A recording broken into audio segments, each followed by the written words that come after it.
This is the story of a classic sniper, a man so skilled that he could eliminate his target from miles away even with a blindfold over his eyes. But this sniper wasn't always a killer. Once, he was just an ordinary math teacher who hated war and weapons. However, one day, something happened that changed his peaceful life forever, transforming him from a gentle teacher into a ruthless sniper. The story begins in a small village in Ukraine, where we see a modest little house. Inside, a couple lives happily. The man's name is Mykola, and his wife's name is Nastia. Nastia is an artist who carves wooden statues and creates beautiful art pieces. Mykola, on the other hand, is a math teacher at a nearby school. He's a good teacher, loved by all his students, except one, a boy named Evan. Evan is a spoiled and arrogant student from a wealthy family. Every day, he mocks and disrespects Mykola in class, trying to provoke him. Evan wants Mykola to lose his temper and hit him, so he can complain and get him fired. But Mykola is a calm and composed man. He never reacts to Evan's insults and continues living peacefully.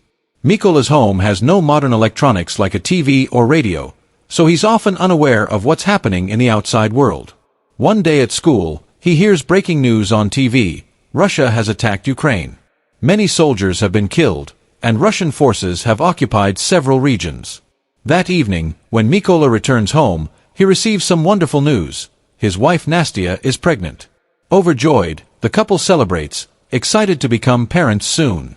The next morning, Mykola says goodbye to Nastia and leaves for school on his bicycle. On the way, he notices two soldiers standing by the road, smoking. Their uniforms look strange, nothing like those worn by Ukrainian soldiers.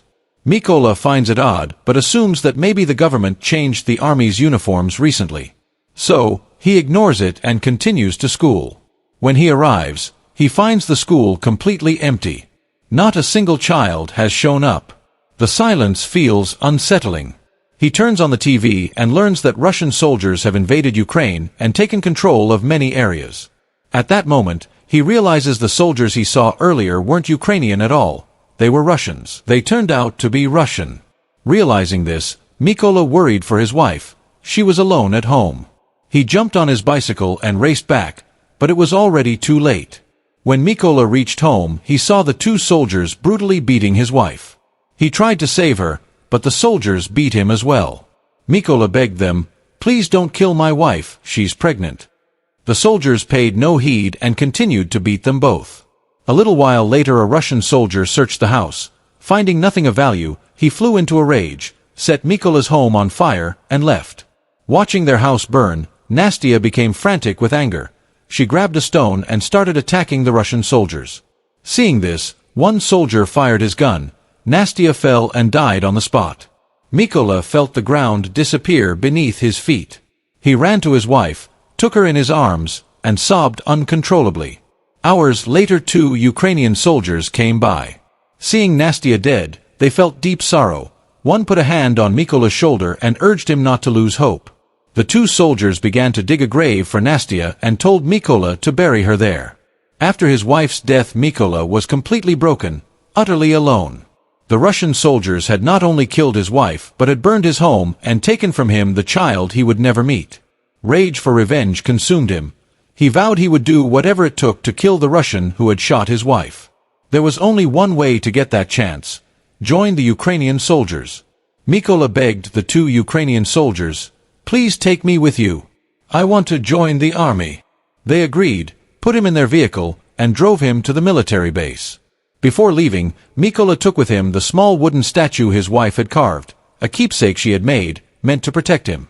At the military base, their superiors saw Mykola and grew suspicious of the two soldiers who had brought him. The senior officer refused to enroll Mykola, fearing he might be a spy. The two soldiers provided detailed information about Mykola, and Mykola told his own story: how Russian soldiers had mercilessly killed his wife and burned his home, how he now had nothing left to live for and wanted only to free his country by avenging her.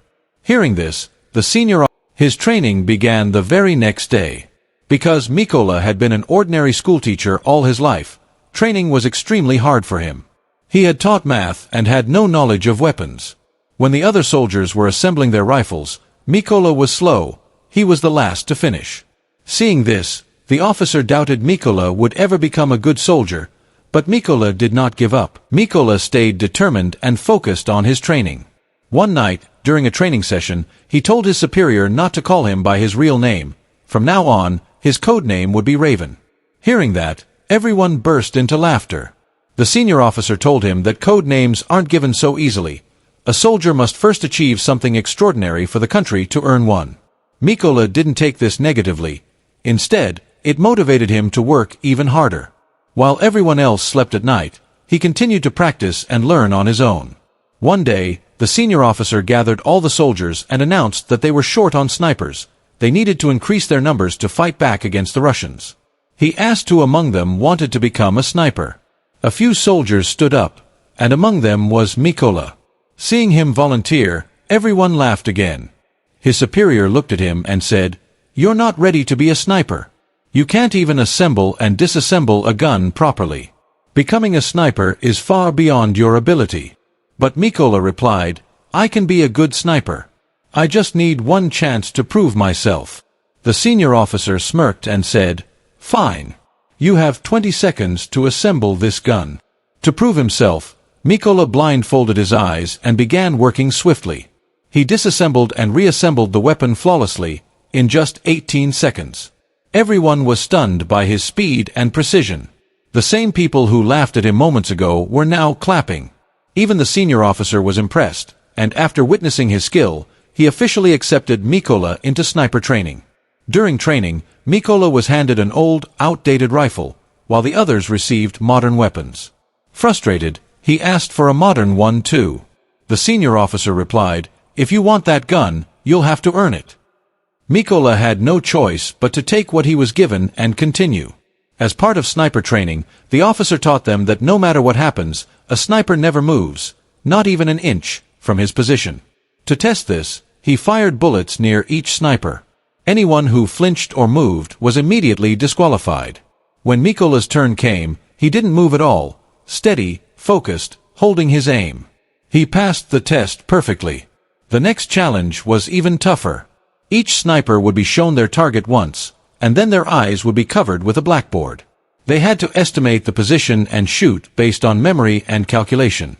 Some soldiers managed to pass, but when it was Mikola's turn, his shot missed slightly. He failed the test, mostly because his rifle was too old and inaccurate. Everyone knew that if he'd had a modern weapon, his aim would have been perfect.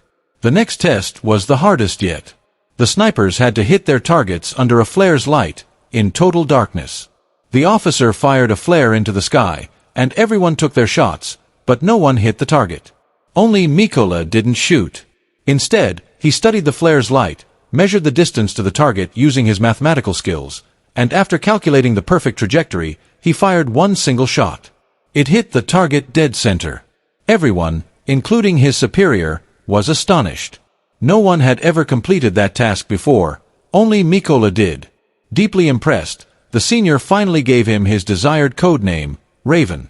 Days passed, and Mikola kept training with full dedication. Finally, the results were announced, and the colonel personally saluted him, telling him that he had passed. A few days later, the colonel came to him and said, "Pack your gear. We're heading on a mission." The news was that some Russian soldiers had seized control of a checkpoint.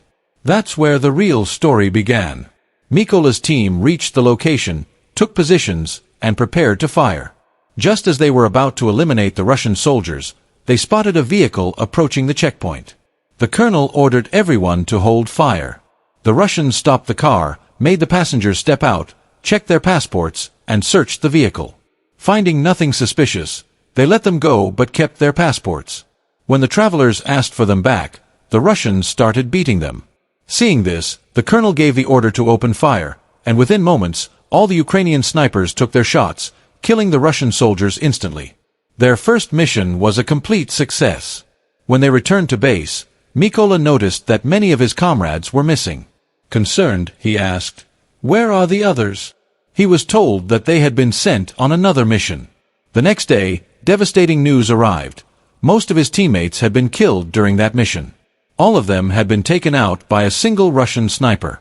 That sniper's name was Sergei. He was the best Russian sniper. Days passed as Mikola and his team moved out for their next mission. They reached the location, laid mines all around, and took up their positions. After a while the Russian soldiers arrived, and Evan was with them. Evan was the same boy who used to trouble Mykola at school, and now he had joined the Russian army.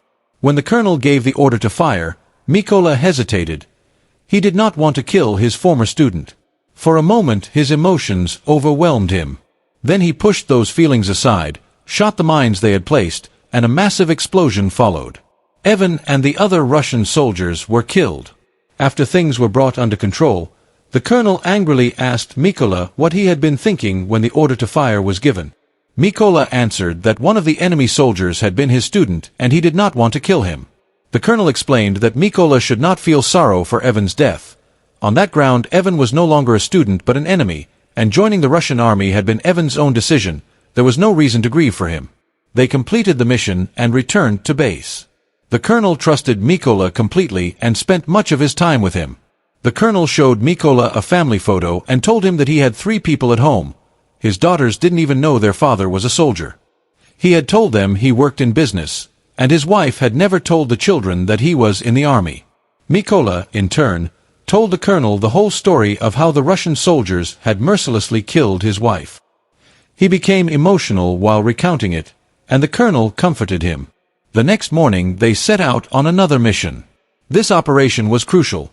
Intelligence reported that a group of Russian soldiers would pass along a certain route. The colonel and Mykola hurried to the site and took up positions. After a while they spotted 2 Russian soldiers waiting for the rest of their team. Mykola noticed, to his shock, that one of them was the soldier who had shot his wife. The man stood squarely in Mykola's sights. Mykola asked for permission to fire, but the colonel refused. Mykola grew furious. That soldier had killed his wife, and Mykola had joined the army to avenge her. He asked again for permission, and again the colonel refused. Unable to control his emotions any longer, Mykola fired anyway. The shot struck, and the soldier died instantly. But the worst consequence was that the Russians now knew the location of their position. The colonel asked, "What have you done?" Worse still, Sergei, Russia's most dangerous sniper, was nearby and had detected their location. The colonel realized Sergei was close and began searching for him, but before he could pinpoint Sergei's position, Sergei took a headshot and the colonel was killed instantly. Mykola understood, with a cold clarity, how grave his mistake had been. His action had cost the colonel his life.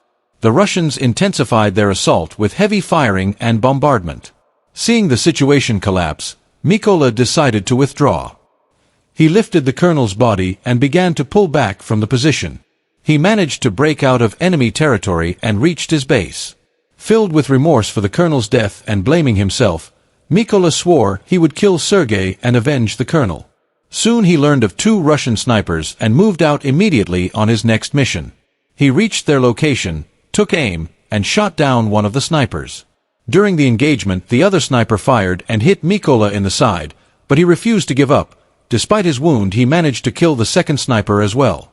Gravely injured, Mykola retreated to a secret base to rest and recover. While there he received a call from a major in the army, who informed him that they had located the sniper who had killed the colonel. After that, Mykola returned to base, where the major briefed everyone about the sniper. The major explained that the sniper's name was Siri, the most dangerous and accurate sniper in all of Russia. His aim had never missed. Siri had already killed 6 of Ukraine's best snipers, which is why they couldn't afford to underestimate him. The major further revealed that Siri not only killed Ukrainian soldiers but also recorded the killings and uploaded the videos on social media to break the morale of the Ukrainian army. Siri was known for not changing his position often. He would stay in one hidden spot and eliminate his targets one by one. After gathering all this information, the team decided to make a solid plan. They would move towards Siri's suspected location in 2 separate groups. The first team would attack the Russian soldiers from the front, and when the enemies got distracted, the second team would strike from behind. During the chaos, Mykola would infiltrate the building and eliminate Siri himself. Once the plan was finalized, everyone moved toward the location. When they arrived, the snipers took their positions carefully, setting up their scopes and waiting patiently. Meanwhile, Mykola silently entered the building. Inside, he spotted 2 Russian soldiers chatting casually. Without wasting any time, He took them both out quietly and proceeded deeper into the building. After reaching the target position, Mykola signaled his team, and as soon as they received the signal, the Ukrainian snipers began their attack, eliminating the Russian soldiers one after another. Siri noticed something was wrong. None of his men were responding. Suspicious, he rushed to the rooftop where one of his snipers was supposed to be. But when he arrived, he found the sniper already dead. A wave of fear hit Siri. He realized the Ukrainians had surrounded him. Quickly, he called his base to request backup, but the operator told him it would take at least 10 minutes for reinforcements to arrive. Hearing that, Siri rushed back to his position to defend himself. As he prepared to aim, his eyes fell on a small statue placed on the table, the same one Mykola had secretly put there earlier. That statue belonged to Mykola's late wife. Before Siri could fully process what was happening, Mykola attacked him from behind. A brutal fight broke out, and Mykola stabbed Siri multiple times, finally killing him. However, the commotion alerted another Russian sniper stationed in the building. Before that sniper could act, Mykola threw a grenade at him, killing him instantly in a massive explosion. Moments later, Siri's backup team arrived outside the building. They had no idea their commander was already dead. When they called Siri's radio, Mykola picked up the call instead. Calmly, he said, "You're all going to die," and then shot the truck driver dead. Gunfire erupted instantly. The Russian soldiers jumped out of their trucks in panic, unaware that Ukrainian snipers were already aiming at them from hidden positions. Within minutes, the Ukrainians opened fire, killing every last one of them with precision. Days later, Mykola visited his wife's grave. Standing there, he fulfilled his promise. He had avenged her death and the death of Colonel. Looking at her grave, he quietly swore that he would continue to serve and protect his country until his last breath. After that, he walked away, and the story came to an end. If you enjoyed the video, don't forget to like it and subscribe to our channel.